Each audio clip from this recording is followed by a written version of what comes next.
मैं तो रोज़ जाके बीजेपी के ऑफिस दिल्ली हैड ऑफिस में बैठा रहता सी। मैं कहा जब तक कि तुसी मसला नहीं सुलझाओगे मैं इथों नहीं जाना।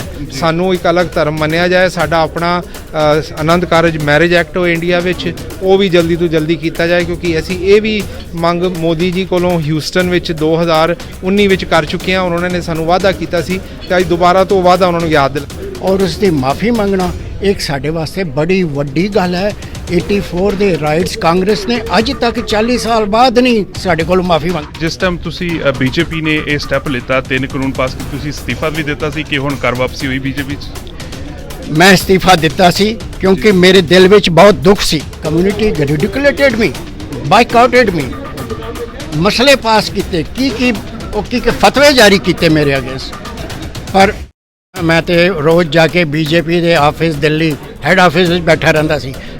मैं तो रोज़ जाके बीजेपी के ऑफिस दिल्ली हैड ऑफिस में बैठा रहता सी। मैं कहा जब तक कि तुसी मसला नहीं सुलझाओगे मैं इथों नहीं जाना। सानू एक ਸਤਿ ਸ਼੍ਰੀ ਅਕਾਲ, ਆਦਾਬ ਸਲਾਮ। ਮੈਂ ਤੁਹਾਡਾ ਆਪਣਾ ਵਰਿੰਦਰ ਸਿੰਘ, ਤੁਸੀਂ ਦੇਖ ਰਹੇ ਹੋ ਅਮੇਜ਼ਿੰਗ ਟੀਵੀ। ਸੋ ਅੱਜ ਸਾਡੇ ਨਾਲ 6 ਆਫ ਅਮਰੀਕਾ ਦੇ ਜੋ ਸਾਡੇ ਨਾਲ ਚੇਅਰਮੈਨ ਔਰ ਪ੍ਰਧਾਨ ਸਾਹਿਬ ਔਰ ਵਾਈਸ ਪ੍ਰਧਾਨ ਸਾਹਿਬ ਔਰ ਸੇਠੀ ਜੀ ਹੋਰ ਵੀ ਸਾਡੇ ਨਾਲ ਪ੍ਰਬੰਧਕ ਜੋ ਸਾਡੇ ਨਾਲ ਖੜੇ ਹੋਏ ਨੇ, ਆਓ ਉਹਨਾਂ ਨਾਲ ਗੱਲਬਾਤ ਕਰਦੇ ਹਾਂ। ਸੋ ਅੱਜ ਜੱਸੀ ਜੀ ਕਿੱਦਾਂ ਦੀ ਮੀਟਿੰਗ ਔਰ ਕਿੱਦਾਂ ਦਾ ਰਿਐਕਸ਼ਨ ਰਿਹਾ ਜੋ ਸਿੱਖ ਆਏ ਸੀ ਸਾਰੇ? ਅੱਜ ਬਹੁਤ ਅੱਛਾ ਅੱਜ ਦਾ ਫੰਕਸ਼ਨ ਰਿਹਾ। ਅਸੀਂ ਇੱਥੇ ਅੱਜ OF BJP ਜੀ ਜਿਨ੍ਹਾਂ ਕਿ ਪੂਰੇ ਕਿਸਾਨ ਮੋਰਚੇ ਵਿੱਚ BJP ਦੀ ਇੱਥੇ ਜਿਹੜੀ ਰਿਪਰੈਜ਼ੈਂਟੇਟਿਵ ਪਾਰਟੀ ਹੈ ਉਹਨਾਂ ਨਾਲ ਅਸੀਂ ਹਮੇਸ਼ਾ ਪਿਛਲੇ 1.5 ਸਾਲ ਜਦ ਤੱਕ ਮੋਰਚਾ ਚੱਲਦਾ ਰਿਹਾ ਉਹਨਾਂ ਨਾਲ ਗੱਲਬਾਤ ਕਰਦੇ ਰਹਿੰਦੇ ਸੀ। ਉਹਨਾਂ ਨੂੰ ਆਪਣੇ ਮੈਮੋਰੈਂਡਮ ਭੇਜਦੇ ਰਹਿੰਦੇ ਸੀ, ਮੈਸੇजेस ਪਹੁੰਚਾਉਂਦੇ ਰਹਿੰਦੇ ਸੀ ਵੀ ਕਿਸਾਨਾਂ ਦੇ ਤਿੰਨੋਂ ਕਾਨੂੰਨ ਵਾਪਸ ਕੀਤੇ ਜਾਣ, ਕਿਸਾਨਾਂ ਦੀ ਕੀ ਪ੍ਰੋਬਲਮਸ ਹੈ ਦੱਸਦੇ ਰਹਿੰਦੇ ਸੀ। ਇੱਕ ਪ੍ਰੈਸ਼ਰ ਜਿਹਾ ਪਾਇਆ ਸੀ ਔਰ ਉਹਦਾ ਫਲ ਨਿਕਲਿਆ ਕਿ ਇੱਕ ਤੇ ਬਾਹਰੋਂ ਪ੍ਰੈਸ਼ਰ ਗਿਆ, ਇੱਕ ਅੰਦਰ ਪਾਰਟੀ ਚੋਂ ਵੀ ਇੱਕ ਪ੍ਰੈਸ਼ਰ ਅਸੀਂ ਪਾਉਂਦੇ ਸੀ। ਤੇ ਅੱਜ ਜਦੋਂ ਇਹ ਕਿਸਾਨਾਂ ਦੀ ਜਿੱਤ ਹੋਈ ਹੈ, ਇਤਿਹਾਸਿਕ ਜਿੱਤ ਹੋਈ ਹੈ, ਇਹ ਸਾਰਾ ਕੁਝ ਉਹਨਾਂ ਦੇ ਜਿਹੜਾ ਮੋਰਚੇ ਦਾ ਜਿਹੜੇ ਲੀਡਰਸ ਹਨ ਉਹਨਾਂ ਦੀ ਜਿੱਤ ਹੈ। ਮੈਂ ਅੱਗੇ ਵੀ ਕਹਿ ਚੁੱਕਿਆ, ਪਰ ਇਹਦੇ ਵਿੱਚ ਅਸੀਂ ਸਮਝਦੇ ਸੀ ਕਿ ਗਵਰਨਮੈਂਟ ਆਫ ਇੰਡੀਆ ਦਾ ਵੀ ਅਸੀਂ ਸ਼ੁਕਰੀਆ ਕਰੀਏ, ਮੋਦੀ ਪ੍ਰਧਾਨ ਮੰਤਰੀ ਦਾ ਵੀ ਕਿ ਉਹਨੇ ਅਖੀਰ 'ਚ ਆ ਕੇ ਗੱਲ ਮੰਨੀ, ਮਾਫੀ ਮੰਗੀ ਔਰ ਕਿਸਾਨਾਂ ਨੂੰ ਜਿਹੜਾ ਆਤਮ ਸਨਮਾਨ ਤੇ ਮਾਣ ਮਿਲਣਾ ਚਾਹੀਦਾ ਸੀ ਉਹ ਮਿਲਿਆ। ਤੇ ਹੋਰ ਵੀ ਜਿਹੜੀ ਹੁਣ ਕਈ ਗੱਲਾਂ ਰਹਿੰਦੀਆਂ ਨੇ ਅਸੀਂ ਉਹ ਵੀ ਹੁਣ ਅੱਜ ਇੱਥੇ ਡਿਮਾਂਡ ਕੀਤੀ ਗਈ ਹੈ। ਇੱਕ ਤਾਂ ਉਹਨਾਂ ਦਾ ਧੰਨਵਾਦ ਕੀਤਾ ਹੈ, ਦੂਜਾ ਅਸੀਂ ਇਹ ਕਿਹਾ ਕਿ ਜਿਹੜੇ ਲਖੀਮਪੁਰ ਕਾਂਡ ਹੋਇਆ ਸੀ ਉਹਦੇ ਵਿੱਚ ਜਿਹੜੇ ਸਾਡੇ ਕਿਸਾਨ ਭਰਾ ਸ਼ਹੀਦ ਹੋਏ ਸੀ ਤੇ ਉੱਥੇ ਹੁਣ SIT ਨੇ ਦੱਸਤਾ ਹੈ ਕਿ ਬਈ ਉਹ ਪ੍ਰੀ ਪਲਾਨਡ ਮਰਡਰ ਸੀ ਤੇ ਜਿਹੜਾ ਉਹਨਾਂ ਦਾ ਮਿਨਿਸਟਰ ਹੈ ਉਹ ਹਾਲੀ ਵੀ ਮਿਨਿਸਟਰ ਹੈ, ਉਹਨੂੰ ਜਲਦੀ ਤੋਂ ਜਲਦ ਕੱਢਿਆ ਜਾਏ ਔਰ ਉਹਨੂੰ ਵੀ ਜੇਲ੍ਹ 'ਚ ਕੀਤਾ ਜਾਏ। ਦੂਜਾ ਅਸੀਂ ਉਹਨਾਂ ਦੇ ਨਾਲ ਆਰਟੀਕਲ 25A ਦੀ ਗੱਲ ਕੀਤੀ ਹੈ ਕਿ ਸਿੱਖ ਇੱਕ ਅਲੱਗ ਕੌਮ ਹੈ, ਇੱਕ ਅਲੱਗ ਧਰਮ ਹੈ, ਸਾਨੂੰ ਇੱਕ ਅਲੱਗ ਧਰਮ ਮੰਨਿਆ ਜਾਏ। ਸਾਡਾ ਆਪਣਾ ਆਨੰਦ ਕਾਰਜ ਮੈਰਿਜ ਐਕਟ ਹੋ ਇੰਡੀਆ ਵਿੱਚ ਉਹ ਵੀ ਜਲਦੀ ਤੋਂ ਜਲਦੀ ਕੀਤਾ ਜਾਏ, ਕਿਉਂਕਿ ਅਸੀਂ ਇਹ ਵੀ ਮੰਗ ਮੋਦੀ ਜੀ ਕੋਲੋਂ ਹਿਊਸਟਨ ਵਿੱਚ 2019 ਵਿੱਚ ਕਰ ਚੁੱਕੇ ਹਾਂ। ਉਹਨਾਂ ਨੇ ਸਾਨੂੰ ਵਾਅਦਾ ਕੀਤਾ ਸੀ ਤੇ ਅੱਜ ਦੁਬਾਰਾ ਤੋਂ ਵਾਅਦਾ ਉਹਨਾਂ ਨੂੰ ਯਾਦ ਦਿਲਾਇਆ ਗਿਆ ਹੈ। ਤੀਜੀ ਅਸੀਂ ਉਹਨਾਂ ਨਾਲ ਚੰਡੀਗੜ੍ਹ ਦੀ ਅੱਜ ਗੱਲ ਕੀਤੀ ਕਿ ਚੰਡੀਗੜ੍ਹ ਜਲਦੀ ਤੋਂ ਜਲਦੀ ਪੰਜਾਬ ਨੂੰ ਐਜ਼ ਅ ਕੈਪੀਟਲ ਤੌਰ ਤੇ ਦਿੱਤਾ ਜਾਏ ਜਾਂ ਚੰਡੀਗੜ੍ਹ ਹਰਿਆਣਾ ਨੂੰ ਦੇਣਾ ਤੇ ਉਹਨਾਂ ਨੂੰ ਦੇ ਦਿਓ। ਸਾਨੂੰ ਜ਼ਮੀਨ ਤੇ ਪੈਸਾ ਫੈਡਰਲ ਗਵਰਨਮੈਂਟ ਸੈਂਟਰ ਕੋਲੋਂ ਮਿਲਣਾ ਚਾਹੀਦਾ ਕਿ ਪੰਜਾਬ ਆਪਣੀ ਕੈਪੀਟਲ ਬਣਾ ਸਕੇ। ਤੇ ਇਹ ਜਿਹੜੀਆਂ ਗੱਲਾਂ ਹੋਈਆਂ ਨੇ ਅੱਜ ਇੱਥੇ ਉਹ ਕਾਫੀ ਸਟਰੋਂਗ ਰਹੀਆਂ ਨੇ ਜੀ। ਕਿਸ ਤਰ੍ਹਾਂ ਪ੍ਰਧਾਨ ਸਾਹਿਬ ਅੱਜ ਮੇਰੇ ਨਾਲ ਨੇ, ਇਹਨਾਂ ਦੇ ਕਾਫੀ ਆਪਾਂ ਨਾਮ ਵੀ ਸੁਣਿਆ, ਕਾਫੀ ਚਰਚਾ। ਤੁਸੀਂ ਇੰਡੀਆ ਵੀ ਰਹਿ ਕੇ ਆਏ ਹੋ, ਲੀਡਰਸ਼ਿਪ ਨਾਲ ਗੱਲਬਾਤ ਕਰਦੇ ਰਹੇ ਹੋ ਤੁਸੀਂ, ਕੀ ਉਹਨਾਂ ਦਾ ਰਿਸਪੌਂਸ ਸੀ ਉਸ ਟਾਈਮ? ਰਿਸਪੌਂਸ ਕੀ ਹੋਣਾ, ਮੈਂ ਤੇ ਰੋਜ਼ ਜਾ ਕੇ BJP ਦੇ ਆਫਿਸ ਦਿੱਲੀ ਹੈਡ ਆਫਿਸ ਵਿੱਚ ਬੈਠਾ ਰਹਿੰਦਾ ਸੀ। ਮੈਂ ਕਿਹਾ ਜਦ ਤੱਕ ਕਿ ਤੁਸੀਂ ਮਸਲਾ ਨਹੀਂ ਸੁਲਝਾਓਗੇ ਮੈਂ ਇਥੋਂ ਨਹੀਂ ਜਾਣਾ।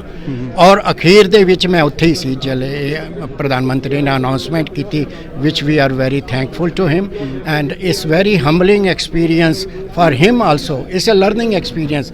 एक देखो उसके प्रधानमंत्री के पीछे एक स्टेट खड़ी है, not a small state, it's a very very solid state, India की स्टेट खड़ी है और उसका उत्थे आमना और उसकी माफ़ी मंगना एक साढ़े वास्ते बड़ी वड्डी गल है।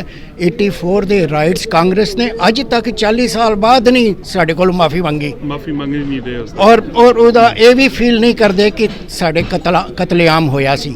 ਸੋ ਸਾਨੂੰ ਇਸ ਚੀਜ਼ ਨੂੰ ਐਪਰੀਸ਼ੀਏਟ ਕਰਨਾ ਚਾਹੀਦਾ ਹੈ, ਕਰਦੇ ਹਾਂ ਕਿ ਪ੍ਰਧਾਨ ਮੰਤਰੀ ਮੋਦੀ went into ਭਾਵੇਂ ਜੋ ਵੀ ਰੀਜ਼ਨ ਹੋਏ but he did humbly apologize for that ਕਿ he was not able to read the minds of the certain farmers or maybe mostly farmers on farmers। ਮੈਂ ਤਾਂ ਸੁਣਿਆ ਕਿ ਜਿਸ ਟਾਈਮ ਤੁਸੀਂ BJP ਨੇ ਇਹ ਸਟੈਪ ਲਿੱਤਾ 3 ਕਾਨੂੰਨ ਪਾਸ ਕੀਤੇ, ਤੁਸੀਂ ਅਸਤੀਫਾ ਵੀ ਦਿੱਤਾ ਸੀ ਕਿ ਹੁਣ ਕਰ ਵਾਪਸੀ ਹੋਈ BJP 'ਚ? ਮੈਂ ਅਸਤੀਫਾ ਦਿੱਤਾ ਸੀ ਕਿਉਂਕਿ ਮੇਰੇ ਦਿਲ ਵਿੱਚ ਬਹੁਤ ਦੁੱਖ ਸੀ, ਬਹੁਤ ਰੰਜ ਸੀ।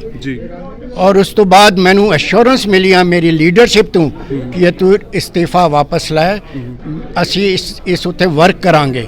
ਮੈਂ ਇਸਤੀਫਾ ਉਸ ਵਕਤ ਇਸ ਕੰਡੀਸ਼ਨ ਤੇ ਵਾਪਸ ਲਿਆ ਕਿ ਇਸ ਉੱਤੇ ਵਰਕ ਕਰਾਂਗੇ। ਪਰ ਮਾਈ ਕਮਿਊਨਿਟੀ, ਮੈਂ ਅੱਜ ਦੱਸਾਂ ਤੁਹਾਨੂੰ, ਮਾਈ ਜਸੀ ਭਾਜੀ ਨੇ ਦੱਸਿਆ, ਮਾਈ ਕਮਿਊਨਿਟੀ ਰਿਡਿਕੂਲੇਟਡ ਮੀ, ਬਾਈਕਾਟਡ ਮੀ, ਮਸਲੇ ਪਾਸ ਕੀਤੇ, ਕੀ ਫਤਵੇ ਜਾਰੀ ਕੀਤੇ ਮੇਰੇ ਅਗੇਂਸਟ। ਪਰ ਮੈਂ ਇਸ ਚੀਜ਼ ਦੇ ਵਿੱਚ ਬਿਲੀਵ ਕਰਦਾ ਸੀ ਕਿ ਪ੍ਰਧਾਨ ਮੰਤਰੀ Modi is not that bad, maybe ਦੇਰ ਹੈ ਅੰਧੇਰ ਨਹੀਂ, ਇਹ ਸੁਣੇਗਾ, ਆਪਣੇ ਬੰਦਿਆਂ ਦੀ ਗੱਲ ਸੁਣੇਗਾ। ਔਰ ਅਖੀਰ ਵਿੱਚ ਉਹੀ ਹੋਇਆ। ਪਰ ਮੈਨੂੰ ਇਹ ਵੀ ਖੁਸ਼ੀ ਹੈ ਕਿ ਮੇਰੇ ਬੰਦਿਆਂ ਨੇ ਜੋ ਰਿਡਿਕੂਲੇਟ ਗੁੱਸਾ ਆਇਆ ਸੀ, ਉਹਨਾਂ ਨੂੰ ਦਿੱਲੀ ਜਾ ਕੇ ਗੁੱਸਾ ਨਹੀਂ ਕਰਨਾ ਪਿਆ, ਇੱਥੇ ਹੀ ਕੱਢ ਲਿਆ। ਕਮ ਸੇ ਕਮ ਖਰਚੇ ਤਾਂ ਬਚੇ ਉਹਨਾਂ ਦੇ। ਸੋ ਇੱਕ ਤਰ੍ਹਾਂ ਦੀ ਪੋਜ਼ਿਟਿਵ ਚੀਜ਼ ਵੀ ਠੀਕ ਹੈ। ਤੁਹਾਨੂੰ ਨਹੀਂ ਲੱਗਦਾ ਕਿ ਸਿਰਫ WhatsApp ਤੇ ਗਰੁੱਪਾਂ ਤੇ ਹੀ ਤੁਹਾਡੇ ਤੇ ਖਿਲਾਫ ਤੁਹਾਡੇ ਪ੍ਰੋਪਗੈਂਡਾ ਕੀਤਾ ਗਿਆ ਤੁਹਾਡੇ ਖਿਲਾਫ? ਬਹੁਤ ਜ਼ਿਆਦਾ। And to stand up with that, Jassi ਭਾਜੀ knows, he knows, everybody knows. ਹੁਣ ਮੈਂ ਦੱਸਣਾ ਨਹੀਂ ਚਾਹੁੰਦਾ। ਤੁਸੀਂ ਉਹ ਬੰਦਿਆਂ ਨੂੰ, I lost 10 pounds। ਤੁਸੀਂ ਉਹਨਾਂ ਬੰਦਿਆਂ ਨੂੰ ਕੀ ਕਹੋਗੇ? ਮੈਂ ਉਹਨਾਂ ਬੰਦਿਆਂ ਨੂੰ ਕਹੂੰਗਾ, ਆਓ ਜੋ ਹੋ ਗਿਆ ਸੋ ਹੋ ਗਿਆ, ਅੱਗੇ ਮਿਲ ਕੇ ਚਲੀਏ, ਕੰਟਰੀ ਨੂੰ ਬਿਲਡ ਕਰੀਏ, ਪੰਜਾਬ ਨੂੰ ਬਿਲਡ ਕਰੀਏ, ਇਕੱਠੇ ਅੱਗੇ ਚਲੀਏ। ਪੰਜਾਬ ਸਾਰਿਆਂ ਦਾ ਸਾਂਝਾ ਹੈ। ਰਿਲੀਫ ਮਿਲਿਆ ਤੁਹਾਨੂੰ? ਬੀਜੇਪੀ ਨੇ ਤੁਹਾਡਾ ਫੈਸਲਾ, ਤੁਹਾਨੂੰ ਜੋ ਤੁਸੀਂ ਮੰਗਾਂ ਮੈਂ ਕਹਿੰਦਾ ਪੁੱਛੋ ਹੀ ਨਾ, ਰਿਲੀਫ ਤੇ ਜ਼ਰੂਰ ਮਿਲਿਆ ਹੈ, ਤੇ ਕੋਈ ਪੁੱਛਣ ਵਾਲੀ ਗੱਲ ਨਹੀਂ ਜੀ। ਖੁਸ਼ੀ ਤਾਂ ਬਹੁਤ ਜ਼ਿਆਦਾ ਹੈ, ਔਰ ਉਸ ਤੋਂ ਜ਼ਿਆਦਾ ਖੁਸ਼ੀ ਹੈ ਮੈਨੂੰ ਕਿ ਪ੍ਰਧਾਨ ਮੰਤਰੀ ਨੇ ਮਾਫੀ ਮੰਗੀ ਜੀ। ਸਾਡੇ ਨਾਲ ਦੂਜੇ ਸਿੰਘ ਸਾਹਿਬ ਵੀ ਇੱਥੇ ਖੜੇ ਹੋਏ ਨੇ, ਉਹਨਾਂ ਨਾਲ ਗੱਲਬਾਤ ਕਰਾਂਗੇ। ਸੋ ਕਿਸ ਤਰ੍ਹਾਂ ਦਾ ਲੱਗਿਆ ਅੱਜ? ਬਹੁਤ ਅੱਛਾ ਲੱਗਿਆ ਜੀ। I should congratulate Jassi and Soni Saab to arrange this program, and over and above I want to tell that we have got very united Sikh society here. We are I was chairman of GNFA, and we are in a process of building a Gurdwara which is 50,000 square feet. It will be seen from the highway, 29 highway, and it will be monumental building, and it will show identity of Sikhs, that whose temple that is. It is 6 temples, so it is a big achievement.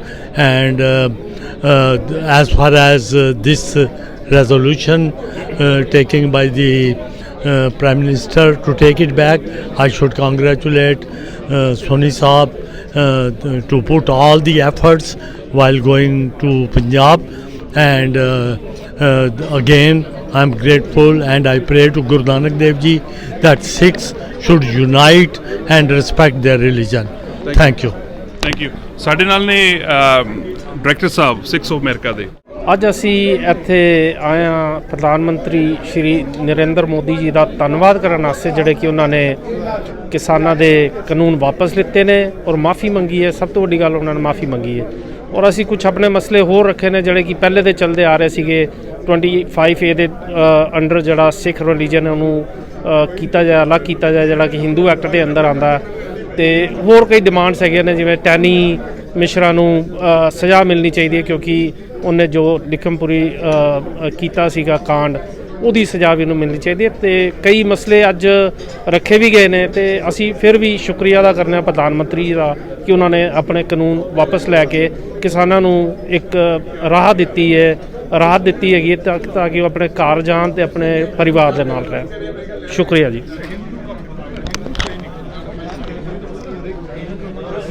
ਜਿਸ ਤਰ੍ਹਾਂ ਕਿ ਆਪ ਸਾਰਿਆਂ ਨੂੰ ਪਤਾ ਹੈ ਕਿ India ਦੇ ਵਿੱਚ ਕਿਸਾਨੀ ਮੋਰਚਾ 1 ਸਾਲ ਤੋਂ ਚੱਲ ਰਿਹਾ ਸੀ।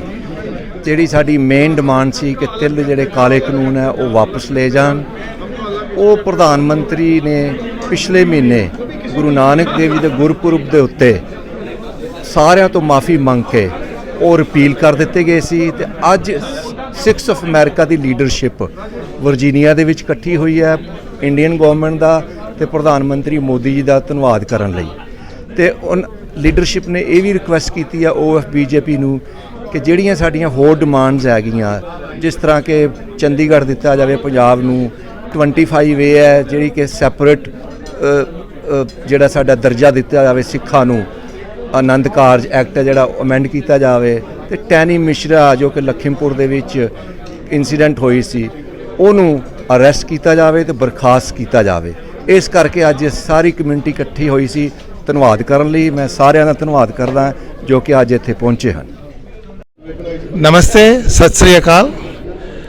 Today we are having an event in which Sikhs of America and Sikh community is thanking Pradhan Mantri Prime Minister Narendra Modi ji for repealing the farm laws. So today I want to also thank Sikhs of America particularly and the entire Sikh community who stood with us, worked with us very cordially and able to convey the message of the community to the Prime Minister and other leaders in India. And next to me, see Kamalji Soni Saab, he always stood with me and I always thanked him, and I am very proud of him to be with me in this journey, and finally we won by convincing the higher authorities to repeal the farm laws. So that shows how collaborative work and trust will work at the end of the day. Thank you.